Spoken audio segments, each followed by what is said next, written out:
여러분 반갑습니다. 그리고 교회가 잘 성장하고 또 은혜 가운데 이렇게 귀한 일을 하게 된 것 진심으로 감사드리고 또 축복합니다.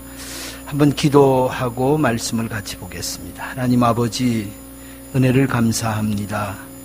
이 땅에 주님의 몸된 교회를 세우시고 하나님의 뜻을 이루어 갈 수 있도록 은혜 주심을 감사합니다. 어두운 세상 속에서 주님이 세우신 몸된 교회를 통해 하늘의 비밀을 드러내고 하나님의 영광을 드러내기에 부족함이 없도록 은혜를 부어 주시옵소서. 주의 말씀을 들을 때 진리의 성령이 역사하셔서 여호와의 음성으로 듣게 하시고 우리의 믿음을 반석 위에 세워갈 수 있도록 도와주시옵소서. 예수님의 이름으로 기도하옵나이다. 아멘.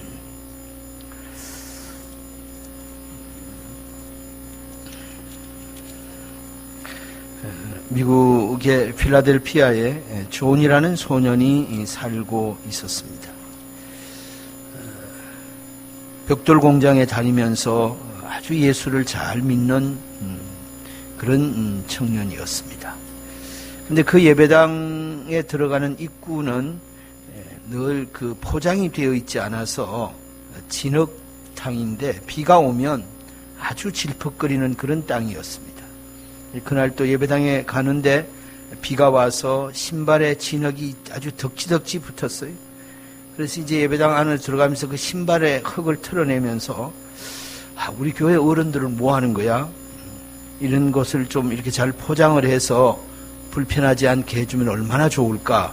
그리고 이제 투덜거리면서 흙을 터는데 이 존이라는 소년의 마음속에 뭐 어른들 핑계 댈 거 뭐 있니? 네가 하면 되지. 이런 마음이 들었다고 합니다. 그래서 교회를 사랑하는 이 소년이 주일 예배를 마치고 월요일 날 출근을 해서 하루 종일 일하고 일당을 받는데 그 받은 일당 중에 일부를 들여서 벽돌을 한 장 샀습니다. 그리고 퇴근하는 길에 그 예배당 길 들어가는 그 진흙탕 그 길 옆에다 놓기 시작을 했어요. 매일 벽돌을 한 장씩 사서 퇴근하는 길에 차츰차츰 이렇게 벽돌을 깔아갔습니다. 처음에는 표가 안 났는데 시간이 지나면서 벽돌 길이 생기기 시작을 하지요. 어른들이 물었습니다. 야, 교회가 이게 누가 이 일을 했냐? 그리고 알아보니까 그 존이라는 소년이 했어요. 어른들이 얼마나 미안하고 또 그 회개가 되는지. 그래서 어른들이 감동을 받고 힘을 모아서 삽시간에 예배당 그 들어가는 진입로를 아주 깨끗한 길로 만들었습니다. 아예 내친 김에 낡은 예배당까지 멋지게 리모델링을 해서 새 예배당처럼 꾸며놓았어요. 근데 중요한 것은 그 일이 있고 난 뒤에 모든 성도들이 행복한 겁니다. 교회가 얼마나 힘을 얻고 얼마나 행복한지 예배당에 오는 일이 너무너무 감동이었습니다. 왜 그런고 하니 사실 우리 예수 믿는 사람들은 하나님 중심으로 사는 사람들 아닙니까? 하나님 중심의 신앙생활의 그 중심에는 바로 예배당이 있다는 겁니다. 이 예배당을 중심으로 해서 사방에 흩어져 살고 있는 교인들이 모여서 주일이면 예배를 드리고 찬양을 하고 성경을 배우고 그리고 힘을 얻어서 각자 삶의 터전에 나가서 하나님의 영광을 드러내게 되는 것이지요. 그런 면에서 보면 이 예배당이라고 하는 것이 예수 믿는 우리에게 얼마나 소중한 곳인지를 알게 되어집니다. 이스라엘 백성들의 삶의 중심에는 늘 성전이 있었습니다. 출애굽한 이스라엘 백성들이 시내산에 왔을 때 하나님이 그들에게 성막을 주시면서 내가 이곳에서 너희를 만나겠다 하고 했습니다. 내가 이곳에서 너희의 이야기를 듣겠다 하고 했습니다. 내가 이곳에서 너희들이 가야 될 길을 가르쳐 줄 것이다.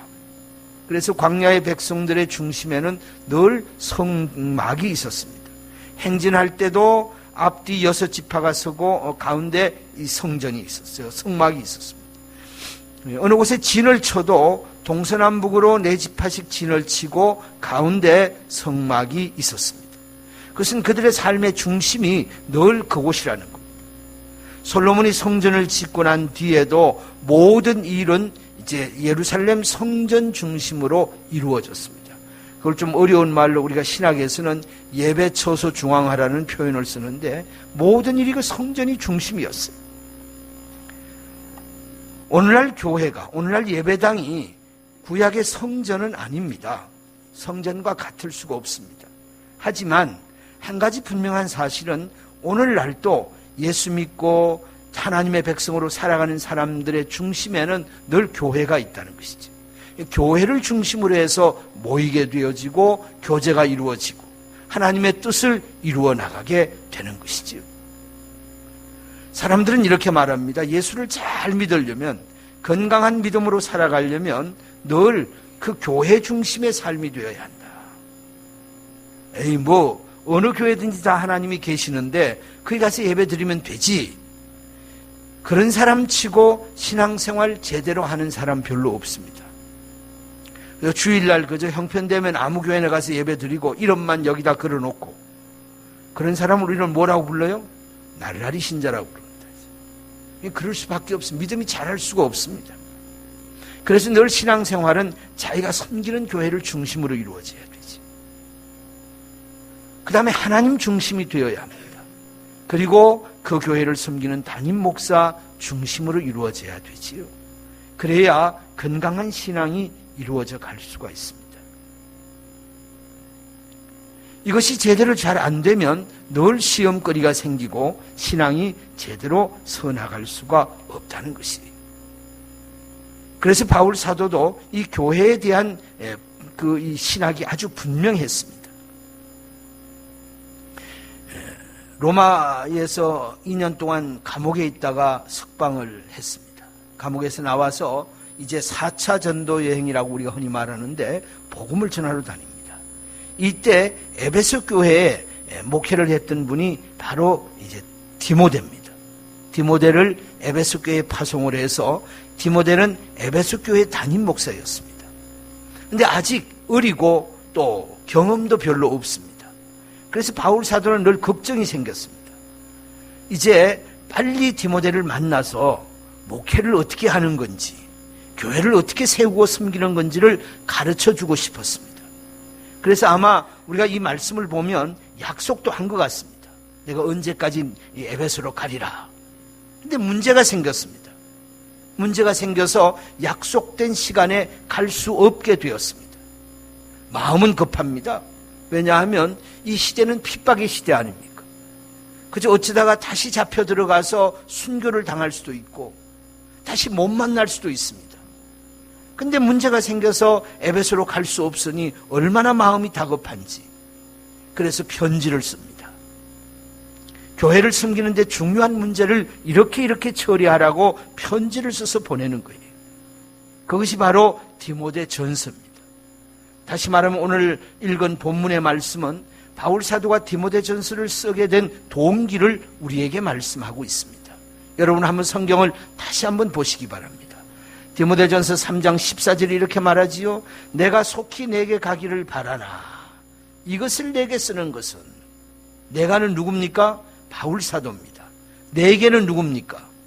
디모데입니다. 가는 곳은 어디입니까? 에베소입니다. 에베소 교회를 가고 싶었어요. 디모데를 만나기 위해서. 그런데 갈 수 없어서 이것을 내게 쓰는 것은, 이것을 내게 쓴다고 하는 이 쓴 것이 뭐예요? 디모데 전서입니다. 디모데 전서를 쓰는 이유는 만일 내가 지체가 되어서 너희에게 가지 못할 일도 있지 않겠니?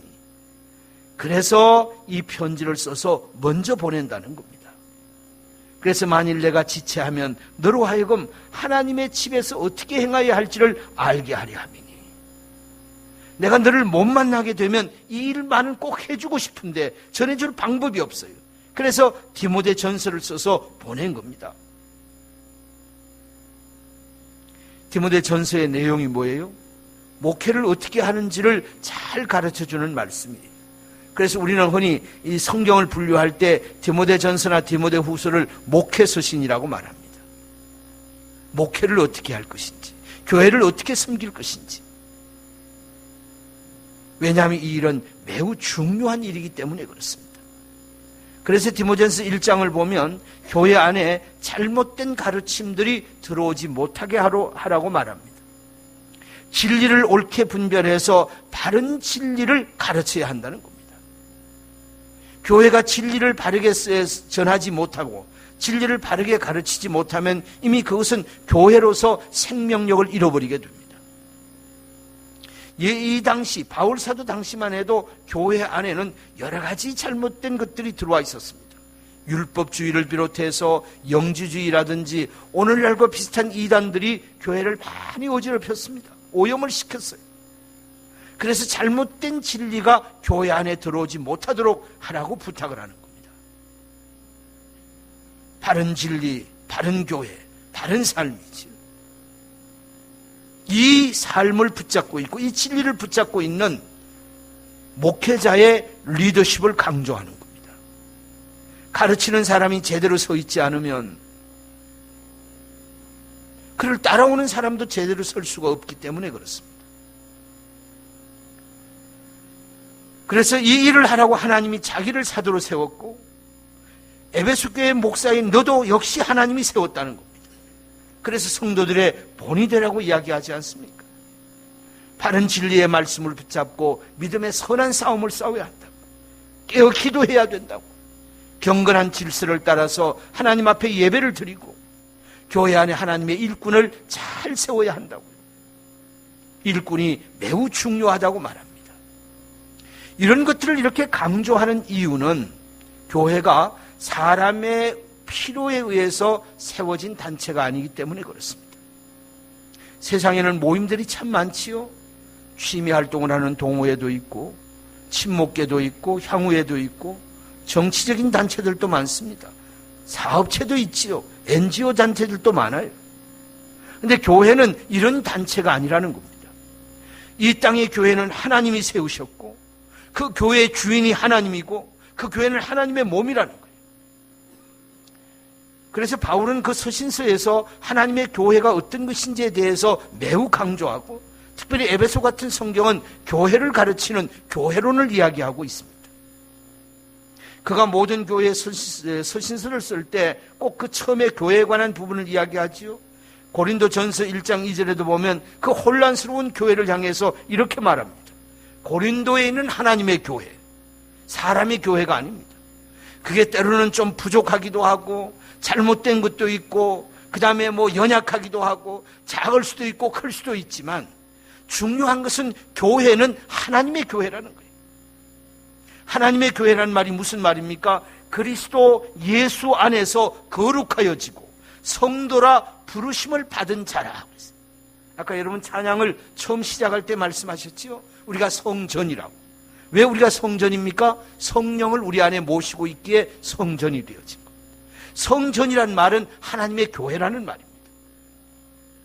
성도 한 사람 한 사람이 하나님의 부르심을 받아 예수를 구주로 믿음으로 성전이 되었습니다. 그 성전된 사람들이 함께 어우러져 모여 있는 곳이 바로 고린도 교회요, 새소망 교회라는 것이에요. 그래서 하나님의 교회라고 그렇게 표현하게 되는 것이죠. 이렇게 소중한 하나님의 교회를 어린 디모데에게 맡겨놓았습니다. 그래서 걱정이 되는 거예요. 에베소 교회가 보통 교회가 아니거든요. 바울 사도가 3차 전도여행 때 3년이나 눈물로 세운 교회 아닙니까? 그 교회가 얼마나 그 시대에 중요했으면 마지막 그가 로마로 가기 위해 예루살렘으로 이제 올라갈 때 그 시간이 없으니까 밀레 후에 에베소 교회 장로님들을 초청해서 사도행전 20장의 말씀을 할 정도로 이 에베소 교회는 그 초대교회에 매우 중요한 의미를 가진 교회였습니다. 그 교회를 어린 디모데에게 맡겨놓았어요. 그러니까 걱정이 되는 거예요. 그래서 오늘 본문의 말씀을 보면 교회에 대해 다시 한번 정리하면서 교회가 무엇을 해야 될 것인지를 말해주고 있습니다. 15절 말씀이 이렇게 말합니다. 만일 내가 지체하면 너로 하여금 하나님의 집에서 어떻게 행하여야 할지를 알게 하려 함이니 이 집은 살아계신 하나님의 교회요 진리의 기둥과 터라. 교회가 무엇인지를 세 마디로 정리합니다. 첫째는 하나님의 집이라고 그랬어요. 너로 하여금 하나님의 집에서 어떻게 행하여야 할지를 알게 하려 함이라. 이 집은 살아계신 하나님의 교회라. 교회가 하나님의 집이랍니다. 여기 하우스, 아파트란 말이 아닙니다. 건물이라는 의미가 아니고 패밀리, 가족이라는 겁니다. 교회가 하나님의 집이라고 말했을 때는 교회는 하나님의 가족이 모인 곳이다, 그 말이. 에베소 2장 19절의 말씀이 이렇게 하지요. 하나님의 교회인 성도들을 우리는 낯선 외국인이 아니다. 지나가는 나그네도 아니다. 우리는 천국의 시민이요 하나님의 권속이라, 가족이란 말입니다. 가족도 보통 수준의 가족이 아닙니다. 하나님의 가족은 로얄 패밀리예요. 왕족입니다. 왕족. 이 교회를 주님이 피값으로 세웠다고 말하지요. 하나님이 자기 피로 사신 교회를 살피라고 에베소 교회를 향해 사도행전 20장이 말하지 않습니까? 하나님께서 당신의 피로 산 교회다. 그래서 우리는 피로 한 가족이 되었습니다. 한 피바다 한 몸 이룬 하나님의 가족이라는 것이지요. 우리가 무슨 가족입니까? 하나님의 가족은 혈통으로나 육정으로나 사람의 뜻으로 만들어진 것이 아니라 하나님께로서 난 자들이라고요. 하나님께로서 난 자가 누구지요? 영접하는 자, 곧 그 이름을 믿는 자들입니다. 예수를 구주로 믿는 자들을 하나님의 가족이라, 로얄 패밀리라고 말한 거예요. 그러니까 우리가 이 새수만 교회에 나온다는 얘기는 우리는 이 하나님의 가족이 되었다는 겁니다. 가족이 행복하려면 서로에 대한 신뢰가 있어야 되지 않습니까? 아내는 남편을 믿어야 되고, 남편은 아내를 믿어야 되고, 부모는 자식을 믿어야 되고, 자식은 부모를 믿고, 서로 신뢰가 바탕이 되어질 때 그곳에 화목이 있게 되고, 은혜가 넘치게 되고, 그곳에 사랑이 풍성할 겁니다. 그런데 세상에 저 인간을 믿을 수 없다고, 우리 교회 그전에 어떤 사람이 남편을 못 믿는 사람이 있었습니다. 매일 오후 4시만 되면 눈이 오든 비가 오든 바람이 불든 애를 들쳐업고 남편 퇴근하는 출근하는 회사 정문 앞에가 앉아 있습니다.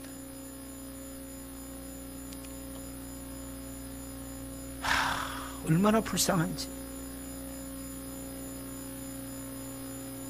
하루만 제대로 못 보면 소설을 한 권씩 써 내려갑니다. 이 인간이 지금 뭘 할까? 아주 연속극이요. 화목해요, 안 해요? 밤새도록 쥐어뜯고 싸웁니다.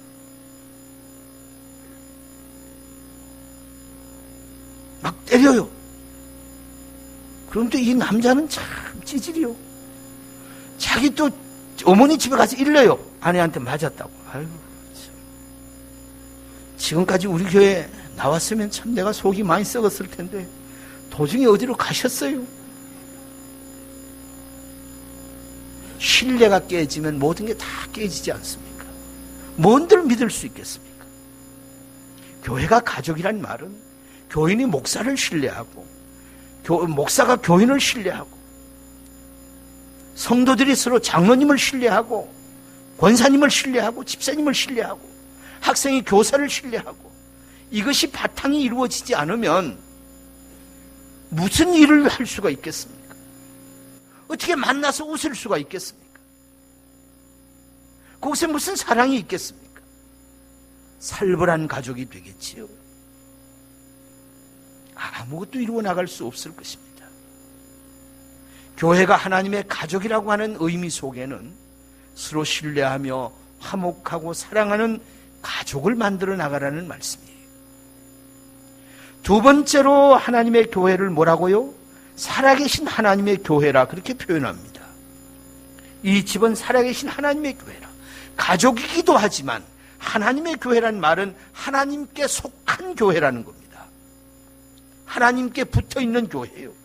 이건 다른 말로 하면 한 몸의 지체로 이루어졌다는 것입니다. 한 가족이 되기도 하지만 한 몸이 되어서 이 몸에 손도 있고 다리도 있고 귀도 있고 입도 있듯이 여러 지체들이 붙어있는 한 몸이라는 것이에요. 에베소 1장 22절이 말하지요. 하나님의 교회는 그리스도의 몸이요, 그리스도는 교회의 머리라고. 주님이 머리가 되시고 우리는 그 모든 지체가 되어서 한 몸을 이루었다는 거예요. 교회를 세우신 분이 하나님이지요. 이 교회의 주인이 하나님이시지요. 이 교회를 다스리시는 분도 역시 하나님이시라는 겁니다. 그래서 살아계신 하나님의 교회는 하나님과 한 몸을 이루었고, 우리 모든 성도들은 지체가 되어서 각자의 역할로 그 교회를 건강하게 세워가는 거예요. 고린도전서 12장이 말하지 않습니까? 몸은 하나인데 많은 지체가 있다고. 몸의 지체가 많으나 한 몸이라고. 몸 가운데는 분쟁이 없고 오직 여러 지체가 서로 같이 돌보게 하셨다고. 만일 한 지체가 고통을 받으면 모든 지체가 함께 고통을 받고, 한 지체가 영광을 얻으면 모든 지체가 함께 즐거워한다고. 너희는 그리스도의 몸이요 지체의 각 부분이라고 말합니다. 우리가 한 몸이 되었어요. 그리고 우리 각 사람들은 각자의 지체로서 사명과 역할이 주어졌다는 겁니다. 새소망교회는 주님의 몸이에요. 이 교회의 머리는 주님이십니다. 그래서 우리 모두는 그 주님의 통치를 받게 되어지지요. 주님의 통치를 받아서 손이 움직이고, 주님의 통치를 받아서 발이 움직이고, 주님의 통치를 받아서 입이 움직여지는 거지. 눈이 움직여지는 겁니다. 여러분 잘 아시지 않습니까? 머리에 문제가 생기면 몸이 안 움직여지지. 우리 교회 집사님 아버지 한 분이 쓰러졌는데 이 뇌관이 0.5mm가 막혔답니다. 근데 어떤 부분이 막혔는 관이, 말을 하는 그걸 관장하는 그 혈관이 막혔어요. 그 어른이 평생 변호사 사무장을 했었던 분입니다. 근데 그게 딱 막히니까 금방 글씨를 다 잊어버렸어요. 와, 얼마나 신기하지. 말을 싹 잊어버렸어요. 70이 넘으신 어르신. 그래서 뭐부터 배웠는 거 아니? 이름부터 배웠어요, 나중에. 평생 사무장으로서 뭘 쓰기만 하는 분 아닙니까? 근데 그게 0.5mm가 막혔다고 그걸 다 잊어버리더라고요. 교회에 주님의 몸이고 머리가 주님이라는 것은 철저하게 그 주님의 말씀의 통치를 받지요. 주님의 통치를 받지 않고 사람이 머리가 되어지면 그때부터 교회는 혼란에 빠질 수밖에 없습니다. 하나님과 상관없는 교회가 되어지지요. 여러분, 이 시간 하나님께서 저를 통해 여러분에게 하나님이 말씀하시지 않습니까? 여러분이 설교를 하나님의 음성으로 들을 수 있어야 합니다. 설교를 귀로만 듣는 거 아닙니다. 귀로도 듣고 눈으로도 듣고 마음으로도 듣고 입으로도 들어야 돼요. 어떤 사람은 눈 감고 듣더라고요. 눈 감고 듣지 마십시오. 보기도 안 좋고요. 눈으로 들으셔야 돼요. 저를 쳐다보시고 들으십시오. 마음으로 들으셔야 돼요. 그렇지 않으면 저 예배당 문밖 나가면서 다 잊어버리고 가십니다. 기도를 응답해 주시지요. 성경을 공부하면서 그분의 뜻을 더 깊이 알게 되지요. 우리의 헌신과 봉사와 수고로 그분의 뜻을 이루어가지 않습니까? 우리의 신앙의 삶을 불꽃 같은 눈으로 살펴보신다고요. 그래서 건강한 몸으로 하나님의 뜻을 이루어 가도록 만드시는 줄로 믿습니다. 마지막 세 번째로, 이 집은 살아계신 하나님의 교회요. 그 다음 뭐라고요? 진리의 기둥과 터라고 했습니다. 터나 기둥의 역할은 뭔가를 받치는 겁니다. 이 기둥이 지붕을 받치고 있지 않습니까? 그래서 집이 이루어지는 거예요. 이 터가 기둥도 받치고 있습니다. 근데 이 기둥과 터가 뭘 받치고 있는가? 진리를 받치고 있다는 겁니다. 그래서 진리의 기둥과 터라고 말합니다. 교회가 해야 될, 교회가 힘써야 될 제일 중요한 일이 진리를 바치고 진리를 드러내는 일이라는 것이지요. 진리가 뭐겠습니까? 진리가 16절에 나오는 경건의 비밀입니다. 크도다 경건의 비밀이여 그렇지 않다 하는 이가 없도다. 모든 사람이 인정한다고 그랬어요. 그 경건의 비밀이 모든 사람이 인정하는 경건의 비밀이 뭐예요? 그는 육신으로 나타난 바 되시고 영으로 의롭다 하심을 받으시고 천사들에게 보이시고 만국에서 전파되시고 세상에서 믿는 바 되시고 영광 가운데서 올려지셨느니라. 이 경건의 비밀이 누굽니까? 예수님이십니다. 예수님이 이 땅에 육신의 몸을 입고 오셨습니다. 영으로 의롭다 하심을 받았습니다. 천사들에게도 보이셨어요. 온 세상 땅끝까지 예수의 이름이 전파되었고 그곳에 믿음의 역사가 일어났습니다. 그리고 그분은 성천하셨고 재림하실 것입니다. 이게 경건의 비밀입니다. 교회는 경건의 비밀이신 이 예수를 증거해야 될, 예수를 드러내야 될, 예수님을 잘 바쳐야 될 사명이 있다는 것이지요. 여러분이 다 외우고 계시지요? 요한복음 14장 6절이 뭐라고요? 예수님이 친히 말합니다. 내가 곧 길이요 진리요 생명이라. 나로 말미암지 않고는 그 누구도 하나님께로 갈 수 없다.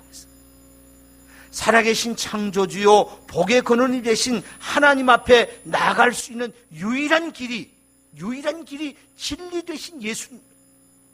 유일한 진리란 말입니다. 다른 이로서는 하나님 앞에 갈 수가 없습니다. 우리에게 영원한 생명을 주신 유일하신 분이 바로 진리 되신 예수님이라고요. 말씀이 육신이 되어 우리 가운데 거하심에 우리가 그 영광을 보니 아버지의 독생자의 영광이 은혜와 진리가 충만하더라고 했습니다. 예수 그리스도가 진리라는 겁니다. 그래서 하나님의 교회는 이 예수 그리스도를 온 세상에 드러내야 될 사명이 있습니다. 뿐만 아니라 주님께서 최후의 만찬을 나누시던 마가의 다락방에서 사랑하는 제자들을 위해 마지막 기도를 드릴 때 이렇게 기도했습니다.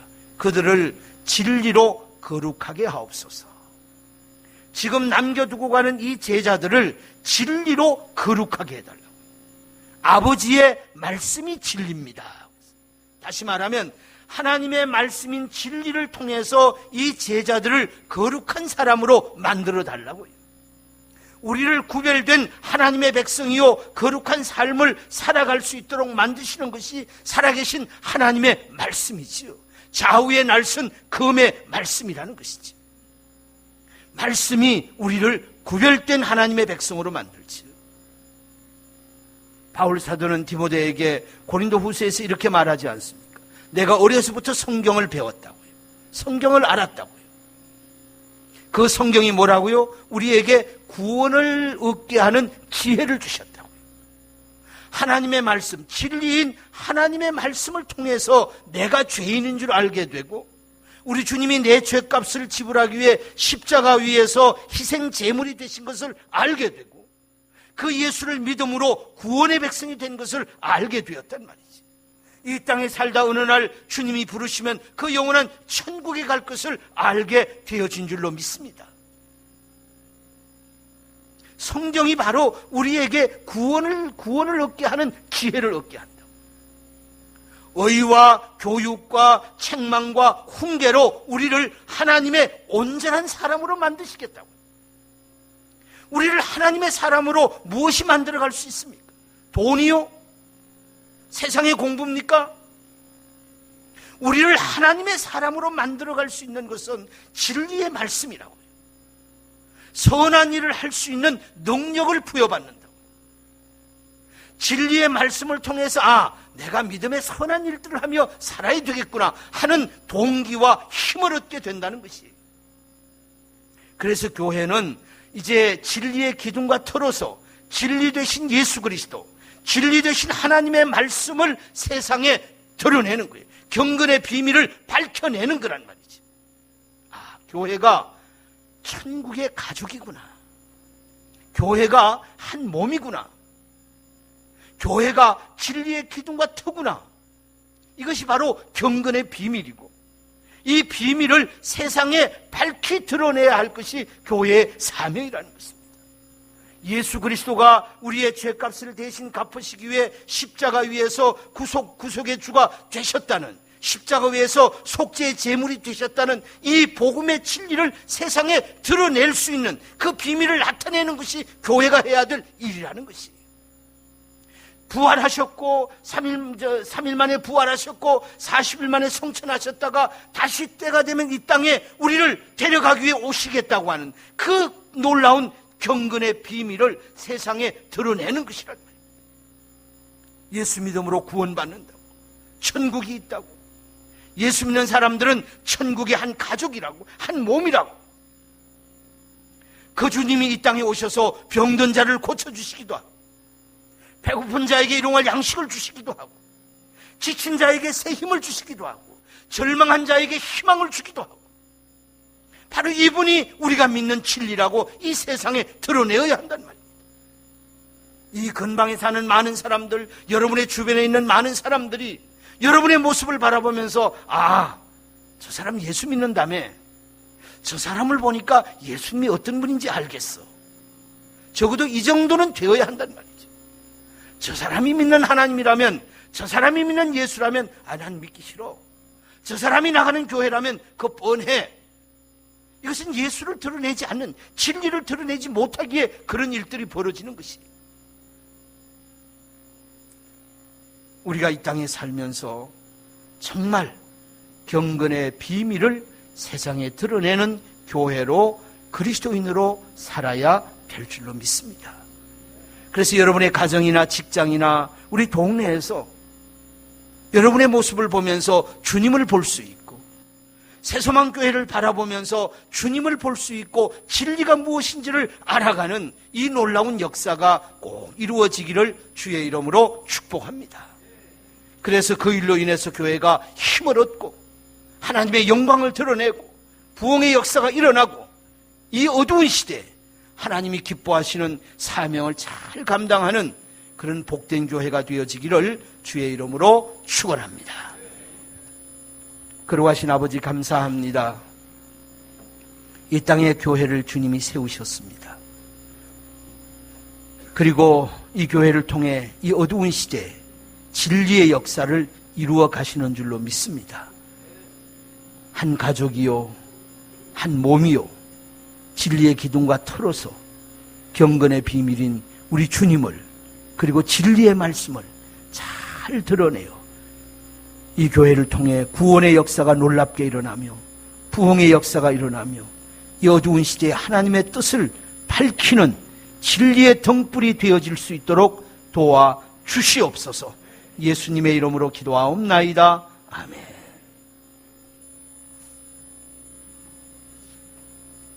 찬송가 220장 함께 부르시도록 하겠습니다.